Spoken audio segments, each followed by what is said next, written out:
sweet. Well, we are live, folks, and we're always live when Sigmund Bloom and I are together. So we are watching today in the RSP film room number 64, an intriguing prospect, I think would be the best way to put it. He is a running back, 6'2", 221 pounds. He's not starting for his team, but he had a couple of games in 2014 that bear watching, and his name is Dwayne Washington. So, Bloom, welcome to the show. Glad to have you on once again. I'm sure everyone who follows your work is also equally glad to have you here. Oh, I'm good. I'm happy to be here. I mean, this is the stimulating football talk that we all keep coming back for, and this is especially fun for me because during the season I don't come up for air, so I really don't launch into any draft prep until January. And I've found, and this is an interesting side topic, Matt. I have found that the draft work I've done when I have had a chance to do things during the NFL season usually ends up being a lot more accurate than what I do between January and April because it's not affected by any sort of influence. And we can try to say, I'm not into the group think, I'm not paying attention, but you cannot put a boundary up between you and the mass of information going around. So it's fun to get to evaluate these players when we don't already know. And then, of course, because of your RSP expertise, we've found the potential diamond in the rough. So I love the fact that I get a chance to be one of the first people to know about a player because you and I talk so much. Oh, it's fun. It's great. And, I love what you just brought up about that because I was just we've both been on Andy Singleton's show, Hanging Einstein. And I was talking about how I don't really pay attention to college football narratives very much. So when I hear them on Twitter or on social media, I'm just like thinking, I don't even know. Like, I think I know that there's maybe two or three guys who might be up for the Heisman. I couldn't, I had somebody ask me this the other day, and I don't think I could name the top four teams in college football right now. Right. I So, think Clemson's won. And I know that Baker Mayfield has made some spiffy Heisman video, but he also sounds like a law firm or something. yeah. So I mean, it's kind of cool because the more disjointed you are, the more disjointed the narrative is for you when you're watching the games. It does kind of keep your head clear of like, this guy's supposed to be good. And So whenever you have a position that goes totally counter to the conventional wisdom, and you can just go, "Oh, really? Okay, okay, yeah, all right. So yeah, not what but I saw." yeah, exactly. So with that in mind, Dwayne Washington, he was a wide receiver in high school. That's what I heard, and they converted him to running back. Um, and he played, he is not the starter in Washington right now. So we're going to watch a couple of games of his from last year, Oregon State and Arizona. We're going to start off with the Arizona game. Before we do so, I'm going to, of course, let everybody know here that the videos posted at the RSP Film Room are not hosted on the server and that the original video content is not considered the property of the RSP Film Room, and the videos are considered to be used under the Fair Use Doctrine of the United States Copyright Law, Title 17, U.S. Code Sections 107 through 108, 118. 107 through 118. Yes, just to be very clear there. Videos are used on the site for editorial and educational purposes only. And the RSP Film Room and staff do not claim ownership of any original video content. And the RSP Film Room and the staff do not use said video clips in advertisements, marketing, or direct financial gain. And all the video content in each clip is considered owned by the original broadcast companies, Fox, College Football, whoever you are, Pac-10 Network. But we're just going to be, if you're new to this show, we're going to, two guys watching film, rewinding stuff, slow mowing things, talking about what we see about the position, the player, his particular prospects, maybe, and any other tangents that we may go off on when it comes to talking about the game and evaluation. So with that in mind, let's go ahead and share the screen, get this puppy started here. And let me get that rolling. All right, there's the first one. And how's that look, Bloom? Can you see? Yes. All right. Oh, say. Oh, say. All right. All right. And you just let me know whether we want to go a little slower or keep Yeah. it Oh, yeah. a little slower. Okay. No, I'll let you know. Okay. All right. So we'll start off here. Let's get it rolling.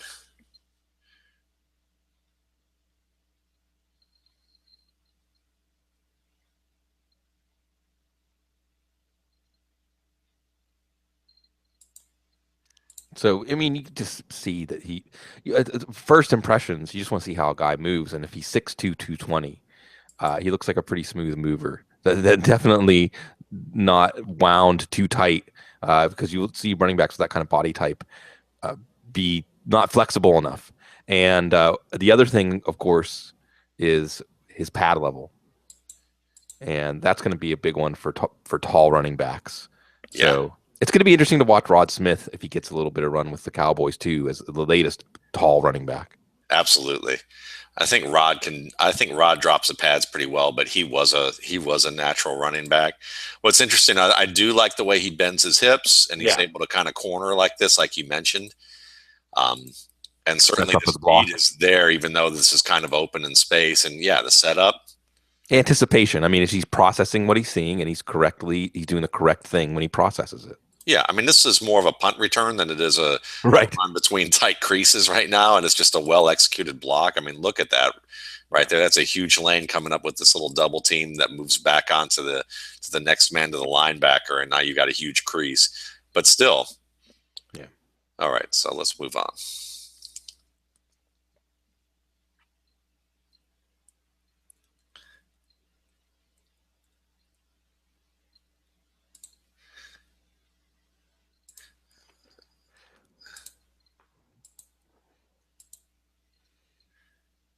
And it's going to be interesting too how Matt Jones affects scouting of running backs like this too, because I think that the Scott McLuhan did a tremendous job. But with Jones, I didn't see. I mean, I see a little more bend from Washington right away, but he's got enough bend, and I do think that size as an asset in a backfield as teams continue to go to these 2 and 3 backfields will be more coveted. Yeah,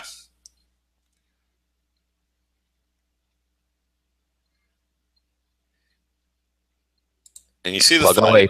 Yeah, Yeah, pile pushing, like literally pushing the pile. and he's trying to show patience on this power play here, Hmm. and he hits it hard. You see the Yeah. defender get knocked back. So when he decides to lower the pads, and he does, there's some pushback. Hmm.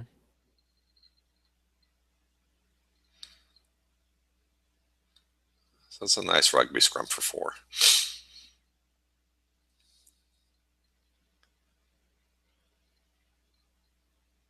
His burst when he gets his hips locked in north south is definitely, for a 6'2", 220 back, it's noticeable. Yeah, yeah. I'm glad you see that as well. I mean, that's something I noticed when I first watched this video. Is just, oh, this is an Hmm. NFL athlete. Yes.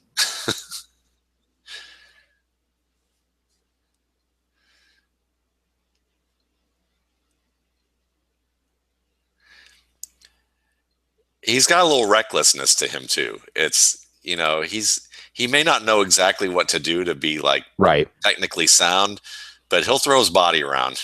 Right. That's why again Matt Jones is coming to mind as I'm watching him, and Washington's doing a good job here of just giving him runs where he doesn't have to think too much and can just get downhill and use his God-given talents to push the pile another 3 yards. No, but this isn't book. Look. Let's step back for a second and say this from an NFL team perspective. You have to have at least one back on your roster who can do that. Yeah, Even if that's the only thing you use them for, you have to have a back who can do that. And it's not something that is in great supply, honestly, no, because it's not just being big and strong. It's being big and strong and generating enough kinetic energy. Force equals mass times acceleration. You need that acceleration. You need that power, and he's got those. yeah. And look at that cutback. I mean, that's a cutback that, I mean, not the decision, but the actual physical. Right, it's sinking the hips. Yep. And then you see that hurdling. You see him hurdling his body. And one of the things that, when we talk about running downhill, one of the things I think that actually makes that such an apt way to describe it is if you can remember as a kid when you were running downhill, like you are kind of out of control, but if you run into anything, it's gonna. I mean, your momentum's not going to be stopped. You know what I mean? Like when you Exactly. were hurdling down a hill as a kid, you might not have been in great control, but man, don't get in your way. Absolutely. And you want that somewhat of a reckless edge to your running style. You want to be attacking. Yeah.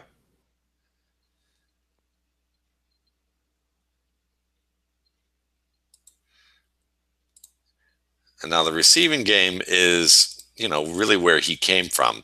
And that could be either he wasn't all that great as a receiver, and let's try and make him a running back, or we just love his size, speed, and we need a running back right now. But you see his, he doesn't make the catch. It's tight coverage play, but you see him use his hands well to kind of get a little separation there too. And long arms. He's got a wide receiver wingspan. Yeah. There you go. And that's it. Yeah. That's all. Wow. Okay. So, I mean, again, I'm thinking of Matt Jones here, and I'm looking at this guy, and I'm thinking, no matter what he does, is this a 3rd or 4th round pick? Because if you have this kind of size and you have a 5th gear. Yeah. He reminds me also of 2 other players physically, Darren McFadden and Chris Brown. Yeah, and when you say Chris Brown, that again brings up when you're that tall. I want to see how upright you run whenever and it's not how much upright you run, when you're in the open field. It's how upright you run when you're about to brace for contact. But what I like there is, again, I think of running backs in terms of like kinetic energy generated, and when you see that there was a defender trying to like just reach out for him, those guys that generate, or call it running hot. Yes. Arm tackles do nothing. Arm tackles are like one of those drills where you just run through. What are those contraptions called with the little fingers that you just kind of run through? Right. Like, you know what I'm saying? Like, yeah. There are running backs that go to, and Tevin Coleman has changed his game. Okay, so I'm not talking about Tevin Coleman now. Tevin Coleman on Indiana, we saw some runs last year where that arm tackle would have like spun him or something, or would have slowed him down. So.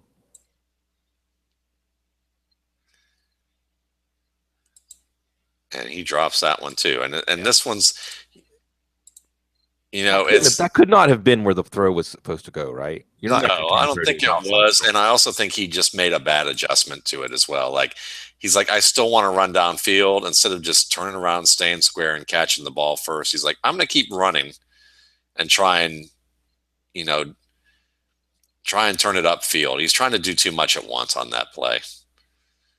And I agree. The throw probably wasn't where it was supposed to be, but he made it worse.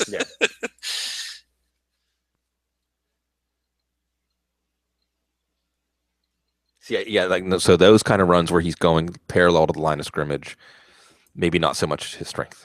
No.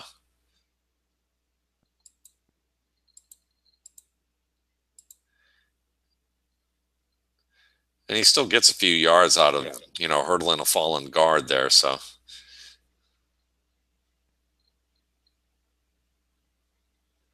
But yeah, he just there you go. He just does see, and then there's the determination and the running hot. He just doesn't strike me as the kind of running back who's gonna see cut back lanes a lot. I mean, he's flexible enough to make slight adjustments, but that's okay because to summon up what he brings to the table, the speed and the size, running hot and somewhat impatient. It's a fine way than for him to stop his feet in the backfield. Yeah, and the fact that you bring up the pad level is very important because if you're going to be the determined runner with high pad level and a lot of body area for people to get into, protecting that ball is going to be very important in the NFL for him. Yeah, legs churning. Always like to see that. It's such a simple thing, but you see running backs when they get contact have their feet go dead, their legs go dead. He didn't. No, not at all. So I'm just going to guess that this is a guy who has 0 draft buzz. I would say he has because he's not the starter. Yeah. And so then we'd have to ask the question, why isn't he the starter, and do some digging. Yes. But certainly, like we said, there's that size. And what you like about the way he breaks that tackle is it doesn't really it doesn't change. So he's able to break this tackle and immediately be going downhill again. Like, he doesn't really have to gather himself that much. And he's keeping as he's breaking the tackle, he's still reading, he's still processing information. One of the things that I'm seeing from him is he's processing information and using it in the context of being a guy who's running hot. So again, he's not going to be a really patient. You're never going to see him do like a Le'Veon Bell style run or anything like that. No. But he's also not oblivious, This is or single-minded. This is a classic power running back, a gap style Right. hit that. We're going to have you hit that hole or that area, and you beat the first man that comes to you. And he did not with like, obviously he's not going to be extremely sudden, but he's got a strategy. He loads it up and he effectively executes it. That's Yeah, all you want to see. What you don't want to see is a running back at that point who's like smoke's come out of his ears and he's like, I'm going to try to do in between two different things and neither of them works, or just run straight at the guy. I mean, he's resourceful. yeah. One of the things we see right away is third down. We haven't seen him block yet, and we've seen him um, basically drop two balls and then have one that maybe he could have caught, but wasn't a great throw. Yeah.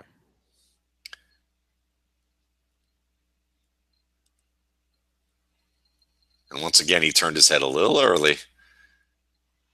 And there is a skill to knowing where you're at on the field intuitively, like knowing where you're at without having to look like. And this has to do with sidelines. And I wonder if he, in the back of his mind, was knowing he was getting close to the sideline and it threw off his concentration a little bit because he immediately turns to see where he is. And some players just have that thing where they just know where they are on the field without having to look and check. Ezekiel Elliott against Virginia Tech. I was watching that this week, and he does an unbelievable job on these exact types of routes, and it's really fun to watch. It's a hard thing to do.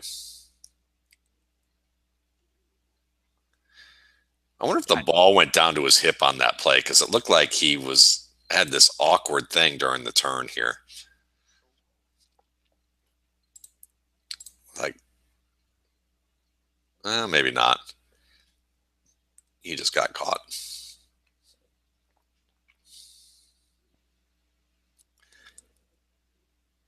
That's a nice little move, even though nothing came out of it. Yeah. Well, if any, being able to make the first guy miss when you're this size and speed is a bonus. Yes. Because like you said, what you're going to use him to do is trust your offensive line, trust your play call, and attack the play as designed. He's not necessarily going to be asked to be a creator. Just use what you got for us. I mean, that's a bonus what he just did right there. Yeah. That being said, go ahead. Usually that's what separates, a lot more than this one area. But this is one of the things that often separates an NFL starter from an NFL contributor is being able to make that first man miss in the backfield. But there's a lot more to his game that would also need to be, assessed before that's the magic formula there. We do get a chance to see him block a little bit on this play. So let's see. It's kind of a chip and then turn around for, a dump off. He's willing. I mean, he drops his head. The technique needs to get better, but with most running backs in this. Did you see, was it Alden Smith who D'Angelo Williams lit up a couple of weeks ago? Man. Yeah. You love, just as a quick aside, you love seeing on college tape a running back that when he gets a chance, relishes the opportunity to light up a defender. Like you can tell that it gets them excited. Clinton Portis used to do that anyway. Yes, I agree. Yeah, and get the speed to get to the pylon is going to be, so for fantasy, because we're always thinking the NFL season, that combination of the size and speed, this combination of the size as a short yardage runner, along with the leg drive and determination, and the speed to get to the pylon, you like that. When Jeremy Hill is good, that's what Jeremy Hill can do. Yeah. And look at this here's a little agility for you that this is some of that little extra bonus. Like you said, watch this play. This is, he's heading outside, cuts it back inside, and watch this little cut as the defender comes free right here. He makes that little dip to split the two. Mm-hmm. That's nifty. And it's all happening at speed. What I like is some running backs maybe have the bend or the resourcefulness to come up with these strategies, but there's a bit of a mental hiccup when you watch them. It's just hard to do this stuff at speed on a football field. He's natural, and so you see that kind of thing. That it's not so much what he does; it's how he's able to load it up and deploy it in the natural, smooth course of running the ball. He doesn't seem to be like a choppy runner, and I mean, there's a lot of things here that are pretty exciting about this guy. Yeah, you know who he reminds me of, and it's a cross sports reference. Dennis Rodman. If you think of Right. Dennis Rodman, the tall, skinny, like abnormally strong for his size, just does some like he does like three or four things that you're just like, wow, this is really good. What could happen with him, if he develops. And I think that I just see that kind of thing where you look at it and say, that's the benefit of being able to have a good scout in your system is that you can find players like Dennis Rodman's. Yeah. And again, I look at this year, Matt, and Matt Jones, Carlos Williams, Jay Ajayi to an extent, these big backs, these hosses that run hot and have just enough bend, just enough flexibility. They're not exceptionally flexible or exceptionally agile, but when you have the size and the burst and the urgency and you have just enough to make these subtle adjustments, that extra ingredient, like you said, you start to see separation. And this is going to be fun to watch because I want something to know. I'm foreshadowing here because I've seen both these games, and I usually don't get a chance to do this. But we were talking pre episode who we wanted to watch, and we kind of agreed on the idea of it'd be fun to watch somebody who's not quite on the radar, and this guy came to mind for me. But one of the things I will share is that notice that we've seen him carry the ball under each arm, under the sideline arm. He carries it fairly high and tight, and he's had a number of opportunities where the ball has been ripped at, and he's done a fairly good job of holding on. But this is one game. And so, the interesting thing is going to be watching multiple exposures and seeing where he, really how good he is at it. Because there's a little bit of, there's a little bit of gaps in his ball security, as with most backs. I would have to say, even NFL backs. But the issue will be, I think, with his height, with his second effort, how good he will be at doing what we're seeing him do against NFL players. That's something that that's where I'm a little more concerned, where I want to watch more tape from this year, even in limited exposures, if there is some for me to see. I've been making it a point to tape some Washington games this year, hoping that I can grab some. I mean, good hits do not bring this guy down. No, he's falling forward, and I am seeing him do what I think, again, as soon as you say 6'2" running back, I want to see what's your pad level. Are you running behind your pads when you're bracing for contact? And he is. He's passing that eye test of NFL burst, enough flexibility for his frame, and understanding how to use his mass as an asset. Yeah, absolutely. So let's look at this one against Oregon State. All right.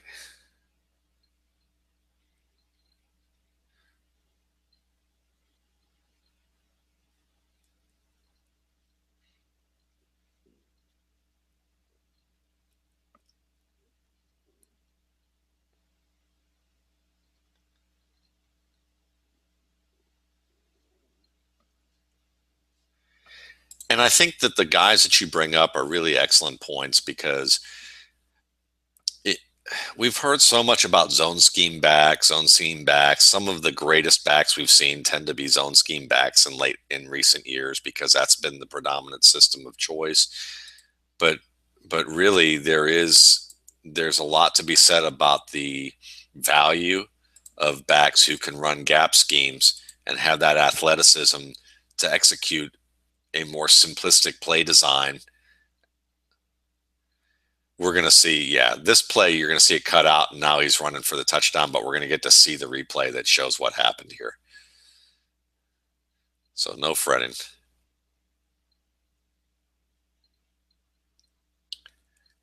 And it's just pure speed.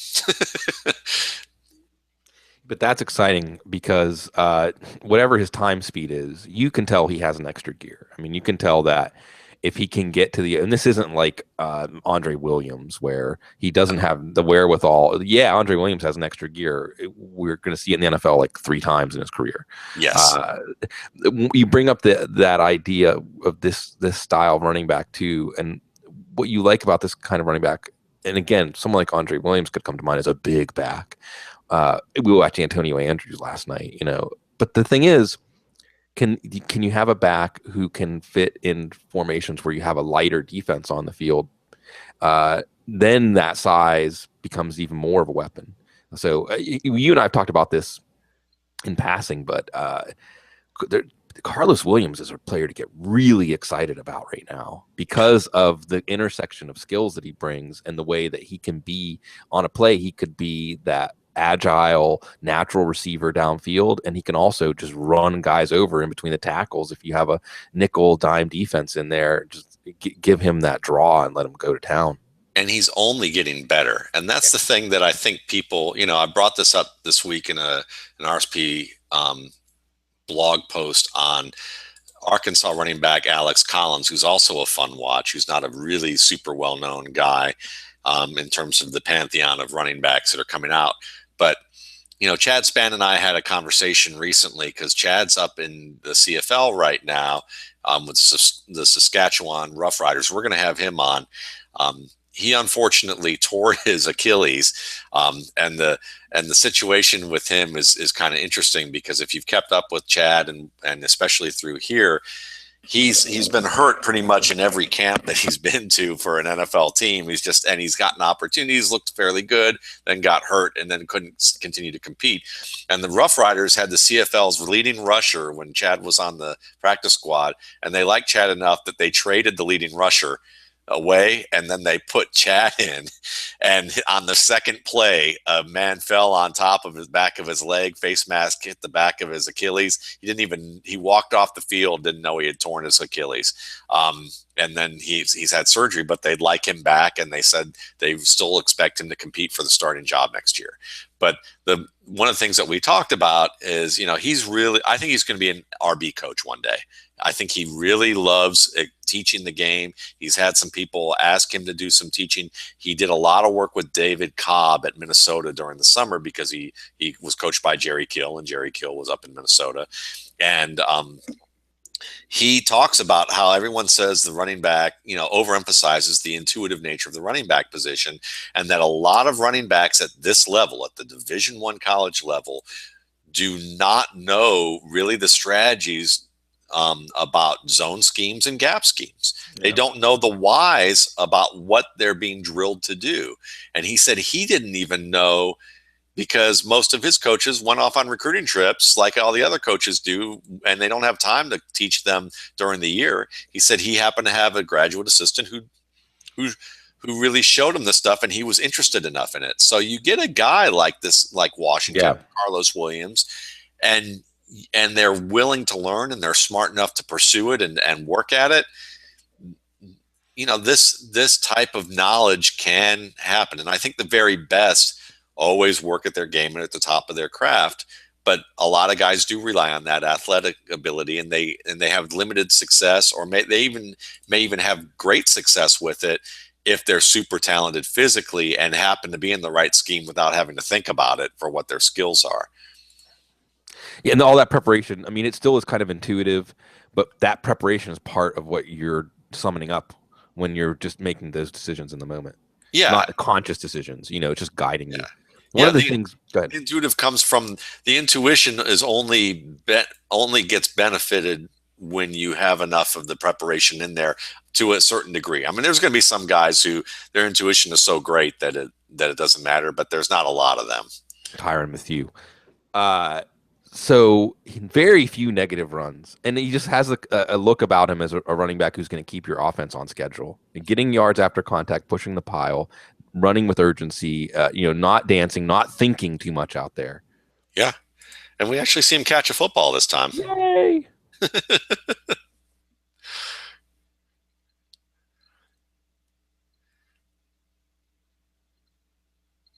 Yeah, this is a guy. I mean, this is that classic undrafted free agent who makes the team over the 4th round pick. Yes.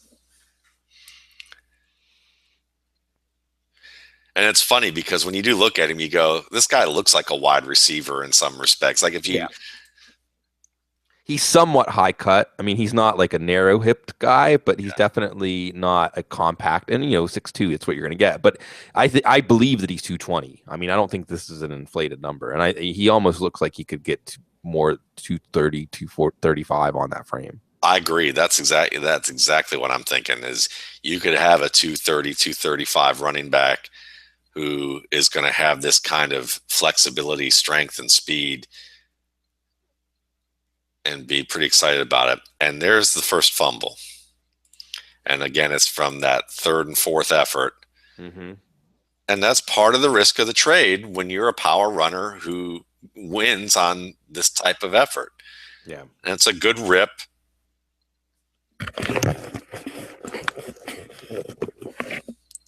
But it's, that's the pitfall that you're going to have to look for here. But Adrian Peterson makes his game like this. And we had the same issues.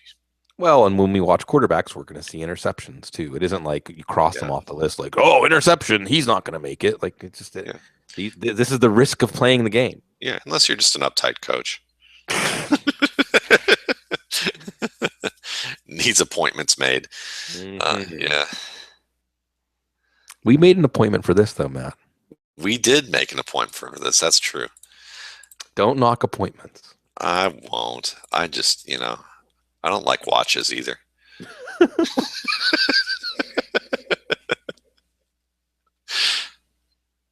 I just want to be free. There's your second. Is that your? Yep. This is late in the game here. And again, it's not like horrible ball security or carelessness. It's just like you said, effort is going to leave you open to that stuff. But yeah, no, this is clearly a guy that and you don't want to be overly simplistic about this. And it's interesting, Matt, because we've had lots of interesting go rounds with this idea of filters, size at wide receiver, or some triangle of numbers and power, adding in market share production and measurables to be predictive, and a lot of that stuff I think is taking shortcuts that just aren't there. But the underlying concept is a good one, which is okay. Before we even start watching this guy, you say 6'2", 220. Now I'm going to sit up in my seat a little bit. I'm going to say okay. And then you see his speed. You're like, 6'2", 220 speed. Now the threshold of what we want to see to be further interested is much lower, much lower. Yeah, I mean, and we mentioned a player, and I just happened to find this while you were talking about it. And it's just it's a short clip, but you can kind of see the similarities in build. Yeah, you can kind of see the bend and the strength. Yeah. Chris Brown had this crazy. There's certain running backs that you think of it the way that action figures joints are, and there are certain kind of action figures where their legs and their arms just kind of like kick straight forward and straight back. But man, does it make it tough to knock a guy off of his line when he runs like that. Yeah. And that was how Chris Brown ran. I mean, D'Angelo Williams ran like that at his height too, where once he was in his groove and going north-south, good luck not. You'd see guys just deflect off of him like a bug off of a windshield, not because he was so big and powerful, because of the kinetic energy he was generating. There was even a little bit of that to Chris Johnson when he was at the top of his game. Oh, absolutely. The problem with Chris Brown was he ran so upright that he had a giant bullseye on his chest. I mean, there were some of the plays that sidelined his career where he probably is the best running back to show the negatives of being an upright runner. Yes, and he was the running back that if you were a fantasy owner, and if you're a new fantasy owner and didn't have you weren't playing when Chris Brown was around. Chris Brown was the guy that would have like 5 carries for 70 yards. He'd rip off like a 50-yard run, and that was the end. You just hope he scored, because after that 50-yard run, he was done for the game. And then you missed him for like either that week or for the next 2 weeks, and then he'd come back and he'd do the same thing all over again. You'd go, this guy's just driving me crazy, because he's like, I get a quick 14 points, then he's gone, and then I won't see him for another 2 or 3 weeks. You He would was see him get stamped sometimes. I mean, really hit. Like that's one of the things watch comparing him to Washington is that you see, and that's why I say bracing for contact. I get it. Like you have your mechanics of how you hit top speed, and that's how you're going to run whenever you get a chance to open up the throttle. But what do you do when you know a guy is coming? And Chris Brown wasn't great at getting low, getting compact, but getting his pads out as striking surfaces and protecting the ball and protecting himself. and I know I will say we talked about narratives and not knowing stuff and what people said. I had already watched Dwayne Washington both of these games, and then I got on Twitter and I think I mentioned something about Dwayne Washington and Jake Bryston, who's a really nice writer over at I believe Draft Savages. I'm Yeah. trying to remember, and he's a track coach, and he brought up right away. He tweeted right away. He was like, "Yeah, well, he's not starting, and he has." His vision and his stride and ability to do certain things is kind of wonky, and there's a reason why he's not starting. And I get that, and I think that obviously Jake made some good points, but I think it's also what you mentioned there about that he's interesting because of what he could develop into. And I mean, I heard the same things about Carlos Williams. I remember talking about Carlos Williams in a column at Football Outsiders, and I had a scout say to me how much he liked him, and then that same scout say to me like the next year, he's like, he really hasn't progressed, the light hasn't come on, I don't see the vision really coming together yet. And we have to remember, I think the hard thing is figuring out which positions really have room to grow, and if it's not the position, is it also what kind of player? And those are things that we're going to have as draft analysts on the internet. We're going to have a tougher time with that because of the fact that we don't interview these guys, Sure. and it may not be our specialty either. No. So it's one of those things that I think that it's smarter as a draft analyst online to say, I'm going to cast a wide net and I'm going to be open to the idea that these guys can improve, but at the same time keep enough skepticism to say, yeah, I'm not going to sit there and go, Dwayne Washington is a first round talent because he has first round athletic ability and size, and he's going to get coached up, and the Right. They'll combine just take numbers care of dictate all that. that stuff. That'll Yeah, just get all fixed in the pros. No. right. And so I don't think it's wise to do that. But at the other end of the spectrum, I'm not going to go, oh, he's never going to make it because he didn't start. And he has these issues and these technique issues. And he's not technically sound with how he conceptually understands the game or applies some of certain things that really good starters do. And he's never going to learn that. I'm kind of, my buddy Eric Stoner, our buddy Eric Stoner, he likes to say players don't change. And I Mhm. just, and, Eric's my, Eric's going to be our resident grump when it comes to like that particular issue, and we love joking with him because he actually said in many cases he will grudgingly admit in many cases, not in all cases. Well, sure. Well, let's talk about that point because I think the idea that players don't change, I mean that's a shorthand way to get at if you're going to wager on one side or the other, wager on them not changing. Yes, And it also stands for the idea, I would say, that with every year that a player proceeds forward in his career, the range of possibilities gets smaller. It gets, it starts out yes, like when we're watching players when they're 19 or 20, let me get my hands in my, it's like, and then 20, 21, 20, like yeah. each year, how much you could possibly change, how much you could reinvent yourself. The possibilities narrow. But here's the thing, and I suppose that I've come off even a little bit hostile at times of looking at things through a measurables lens because I feel like it detaches us so much from the actual living, breathing player, which has so much more than just the specs. Like we know the specs on the car, but the driver's what's going to determine who wins the race. And we see the driver by watching the player. But at the same time, again, looking at Washington here, 6'2", 220, and whatever his timed speed is, he's got an extra gear, and he's got an extra gear that can make him an NFL home run threat. So you have the question of what's the reward? And obviously that makes, if you do decide to try to develop this player, what's the reward? And yes, that increases the reward because what is the reward and how rare is that? How difficult is it to find that? And that is somewhat difficult.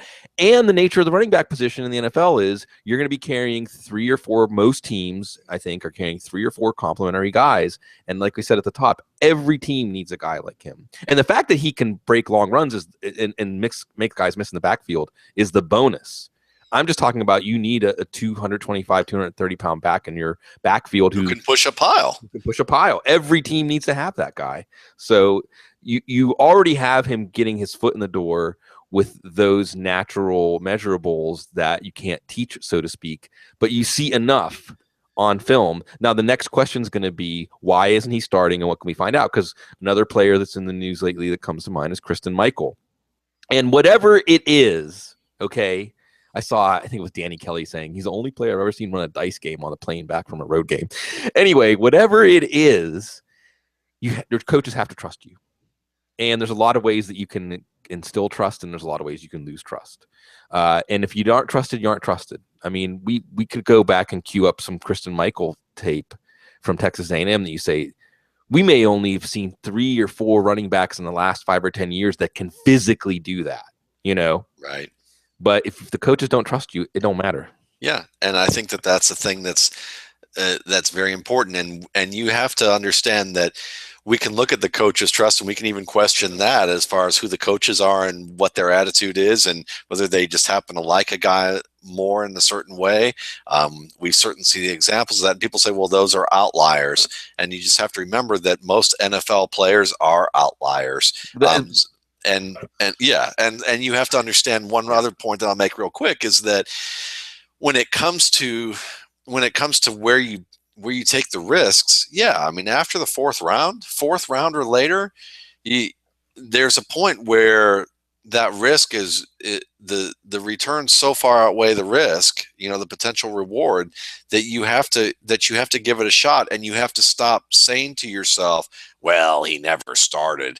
Well, he has issues with X, Y, and Z. Well, he may not learn. Well, that's why you're taking him there. That's why you take that chance. You need to look at, even as a fantasy owner, you have to look at where you draft players and look back. And I always say this to people who write me long emails and kind of unfurl their neuroses to me on paper about their teams and about their building and drafting and who to draft. I say, go back to your league and go for if you've been playing for 3 to 4 years, they're like, yeah. I said, go back for the last 3 or 4 years and look at your rookie drafts.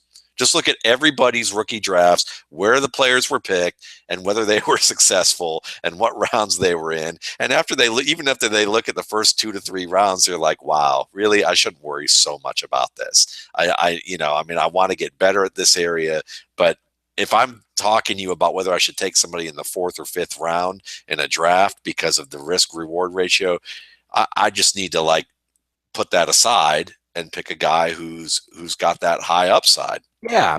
Well, it's funny because this is me, like Freudian, just going right to this topic because it's something we've talked about at length off the air, like not on our shows. But before any of these models that tried to filter for, size at wide receiver and things like that, always when and deep dynasty leagues is what really got me into fantasy football.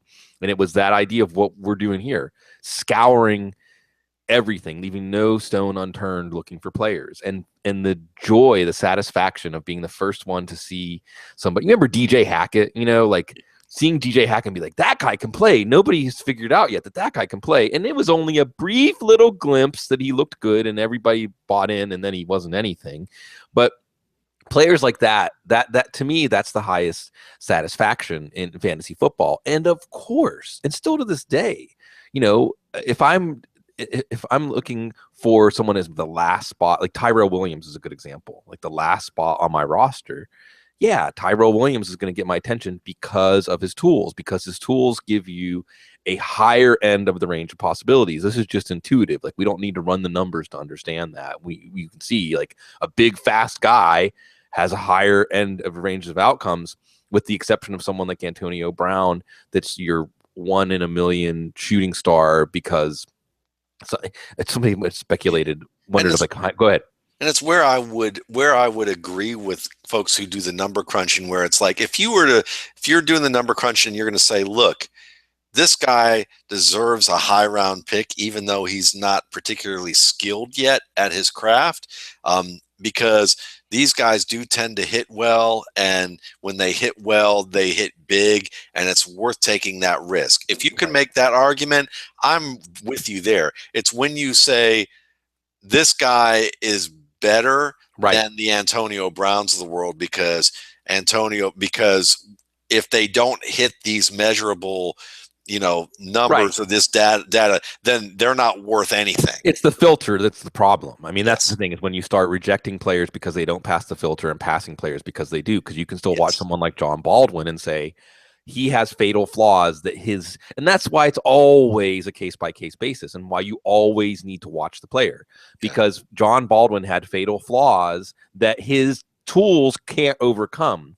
There are some you can observe flaws and say, but he's got tools, and like we talked about, if he develops, if he progresses, if he's coached up by his teammates or his coaches, then you can start to work with that. And then there are certain flaws that you can't. So, but it does make sense. I think Seattle is probably a team that's doing some of this, Yeah. where you're saying like, let's get that high end of athleticism and then get the minimal, at least past the minimum threshold of skills, even qualities, not even skills, because they'll switch your position up. They don't care. Yeah. They'll watch you play defensive line and say, we can make an offensive lineman out of you.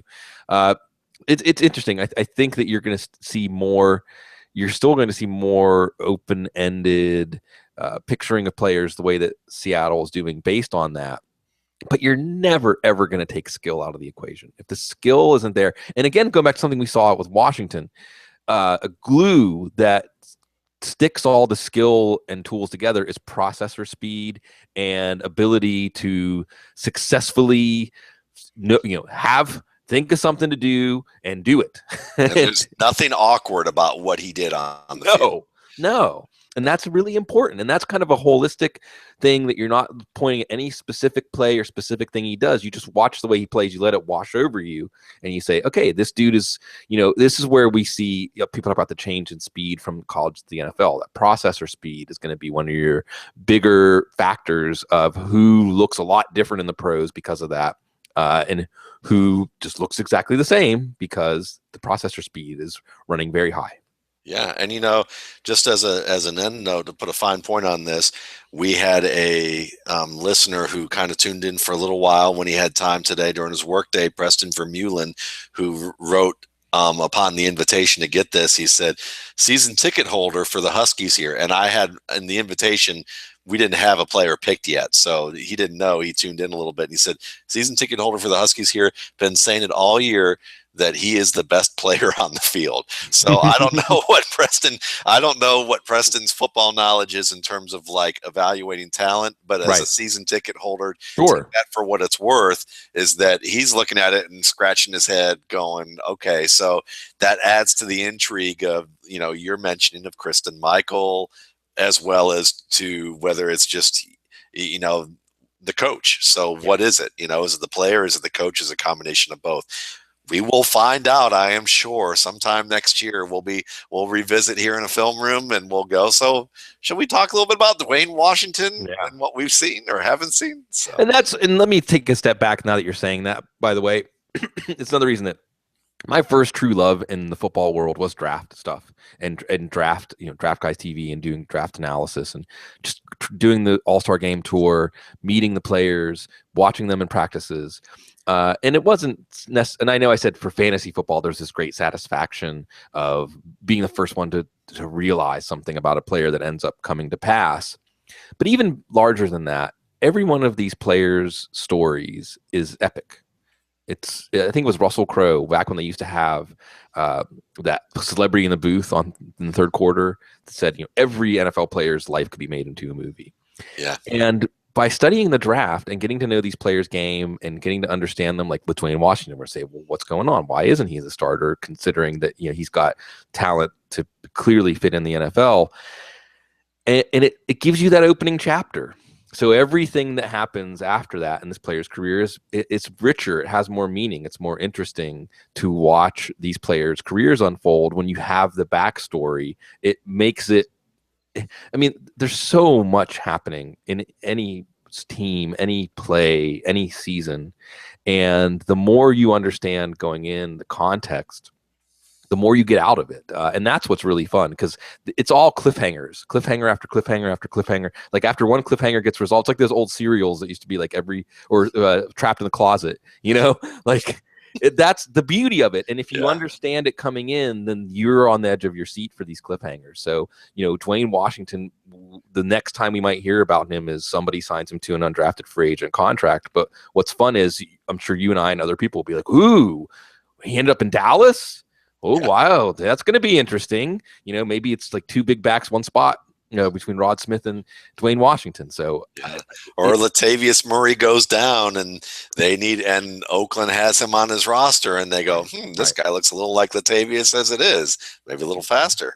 Yeah. And by the way, since you mentioned Latavius Murray, he looks more flexible to me than Latavius Murray did at Central Florida.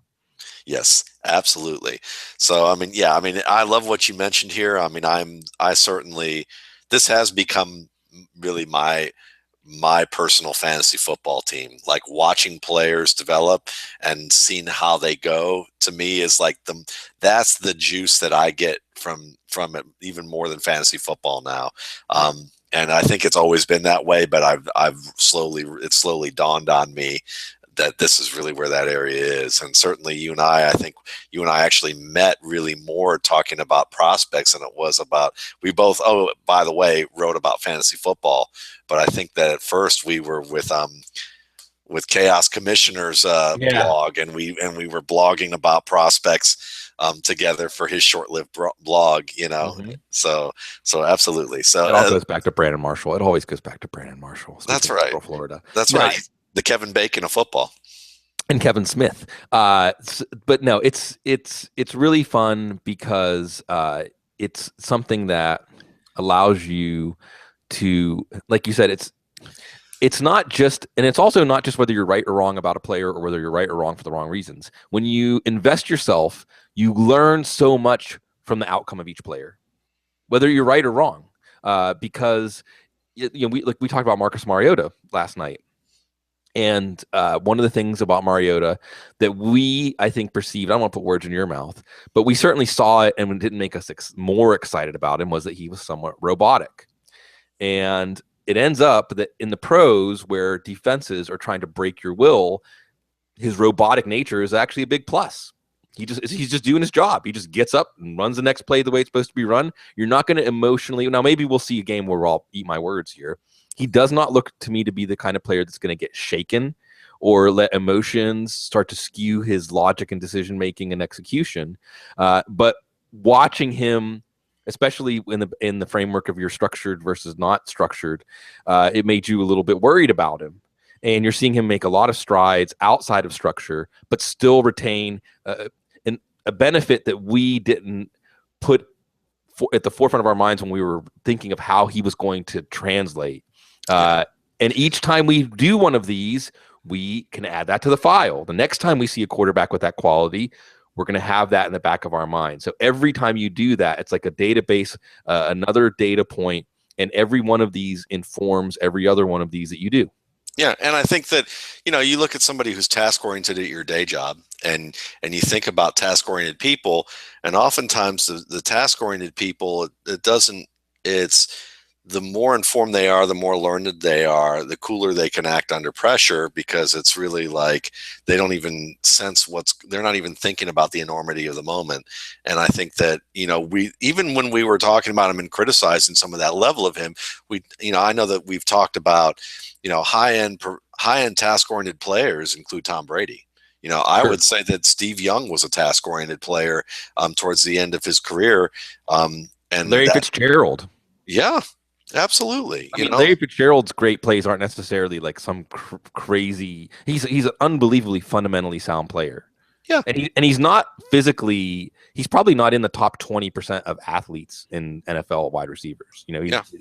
So there's a lot of players that we think of with great. Antonio Brown's task oriented.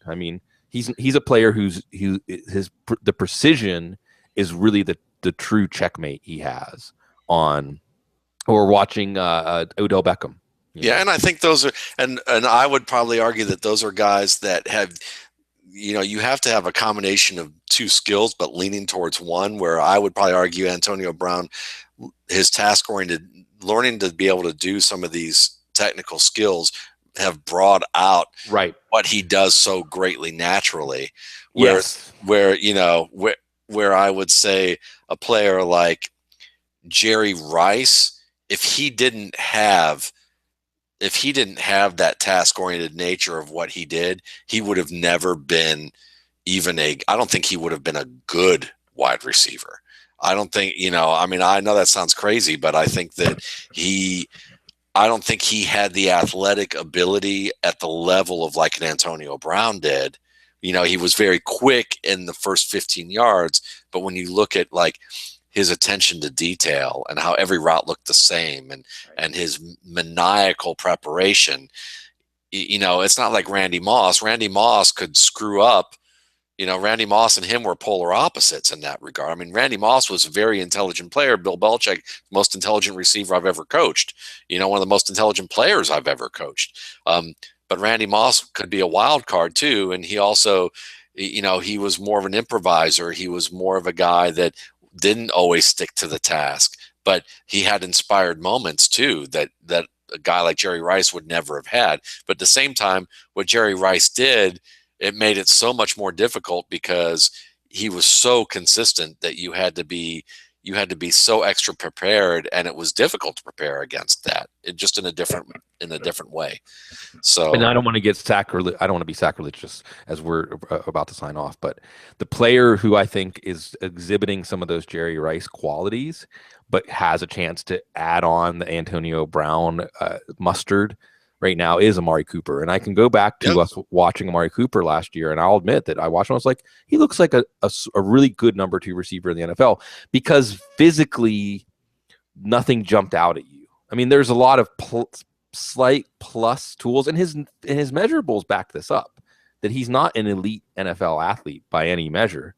But as you said, the consistency and the intent. When I watch Amari Cooper, everything he does on the field has so much intent already. When you have that foundation, then, like you said, the stuff that you're good at comes right to the surface, and you don't even necessarily need to have anything that you're great or the best at. It's just that you're so precise and you're so confident in your execution that just that one little move, that one little shoulder fake or something, and you got him. I mean, It's all it takes. And I agree in principle that the technique is really what sets him apart. I know that Ryan Riddle would mention that Cooper's combine production to him was in the subtle ways, and were actually more impressive than Kevin White's, and saw some of that. But I'm with you. I got to pay homage to our buddy Ryan, because I know he studies the Mr. Draft Metric. He studies that stuff well, so I know he's brought that up, and I know he's going to listen, and he's going to go, wait a minute. So Ryan, just to pay homage to you, but I think he'd also agree with you that what sets him apart is that he, like you said fairly accurately, he has some plus skills. They're not eye popping, maybe right off the bat to most people. So, right. But I mean, this was great, Bloom. Always is. Yeah. And we always talk about one day that we have much more wide ranging and meandering conversations about football and other things regularly, sometimes every day. And one of these days we're going to capture that, and we can get into it. But since you brought up, just to keep turning the page, you brought up Kevin White. Have you heard about Karan White yet? No, I haven't. Signed with West Virginia. Eerily similar to Kevin White. So maybe coming soon to the RSP film room. Yes, absolutely. Love it. And I love also Jerome Lane Jr. at Akron. Kidding. Jerome Lane. Send it in, Jerome. His son is a big wide receiver at Akron. So nice. The story, and again, there's the context. The page keeps turning, the story keeps going. Absolutely. Well, for Sigmund Bloom, I'm Matt Waldman. Thanks again for watching the RSP Film Room. You can check out other RSP Film Rooms on YouTube, on my channel, the RSP Film Room, or you can go to my blog, www.mattwaldmanrsp.com, and check out all the content that's available there, which I often refer to as my gateway drug to other sites like Football Guys, as well as sites like Inside the Pylon, and a number of great content that's out there on football analysis and draft analysis. So I hope everyone has a great Thanksgiving holiday, and we will see you later.